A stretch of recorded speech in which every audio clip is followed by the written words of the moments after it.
What's up, John Stray here, and I'm going to share with you stream of consciousness writing. So, first thing to note is sort of the way information works.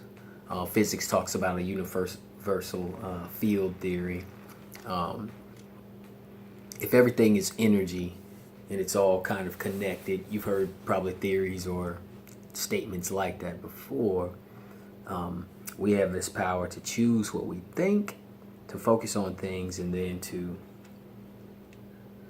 expand kind of the frequency of, or expand our awareness to capture even more thoughts that align with whatever that frequency we've tuned into is.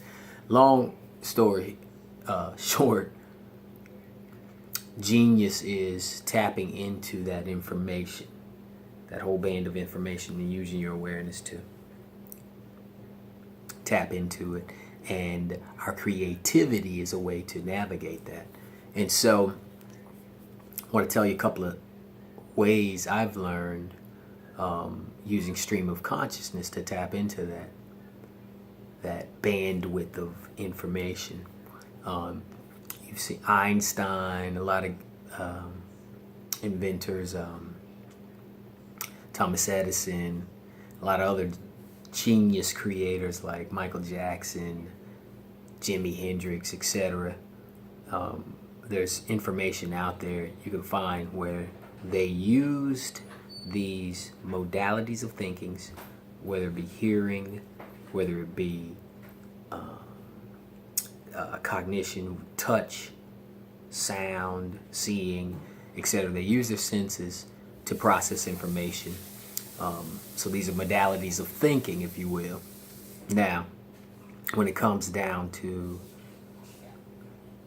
tapping into any information you want to bring forth, what I've learned and what I've practiced is setting aside time each day for a short amount of time, whether 2 to 5 minutes or even 10, whatever you can handle, just to practice these different modalities. My favorite is stream of consciousness writing, where I'll sit and I'll just type whatever comes to mind. I'll shut off the analytical part of my brain, which is the more judgmental, conditioned thinking part of your brain, and I'll tune into the creative side and just allow the information to flow. Whatever comes to mind, whatever arises, I don't judge it, I accept it and write it out.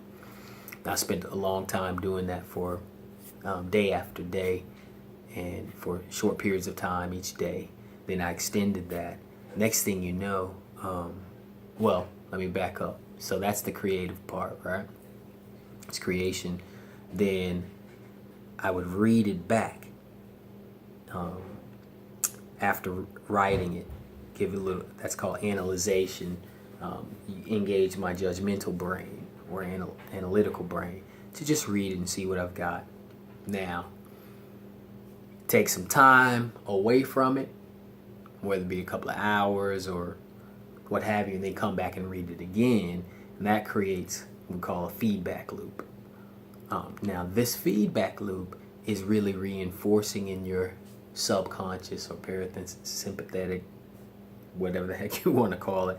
It's this unconscious area within you. It's reinforcing what your preferences are, what you want more of and what you want less of when you create this feedback loop. This is how I've learned it anyhow. So then, next step, so let's review what we've done so far. We've created, spent some time created, and then we've taken 2 rounds of review, immediately after and then later, when your mind has taken some time away from it to review what you've created. That's our feedback loop, right? Now we're going to take time away from it completely after we've created the feedback loop. Now this is the incubation period where you've already given your mind, your subconscious, what your preferences are and all that. So the next day perhaps we're going to come and we're going to create again. Spend that same 5-minute or 10-minute or however long you want to do it time, just stream of consciousness, not overthinking it, just trying to explore and write whatever you can, something new not repeating things you've done, but just trying to stretch new territory and capture something, create something. Now, when that happens, this next time, your subconscious should have taken note of your preferences and allow you to capture other bandwidths of information. Now, once you've done this, I like to call it, or understand this to be the inspiration period, where the ideas come flowing after the incubation period. So that is, in a nutshell, kind of the steps of how to do stream of consciousness writing. There's a great book called The Songwriting Genius Within You. I may link to this in the details. That gives other ways to practice. A guy I met named Jeffrey Williams wrote it, and it was instrumental in my learning this technique and just explaining more of the science behind it and all this other good stuff. But by practicing this, it opened me up to being able to even ask questions and then type it and get all kinds of stuff. So if you're trying to, let's say you're working on a project and you want to write about something, try typing the question first, then relaxing yourself, breathing. I like to breathe deep, relax. I use this phrase called align, and that phrase came to me actually to align with really the source of life, the source of information. I call it source. You can call it God, you can call it what genius, call it whatever you want. But using that, I align, and then I ask a question, and then I use that same technique just to allow the stuff to come. Sometimes I even say allow in my mind so I don't overthink it and just write it out. You'll be surprised what comes up. Anyway, that's stream of consciousness writing. Just a quick introduction on it. I hope it helps.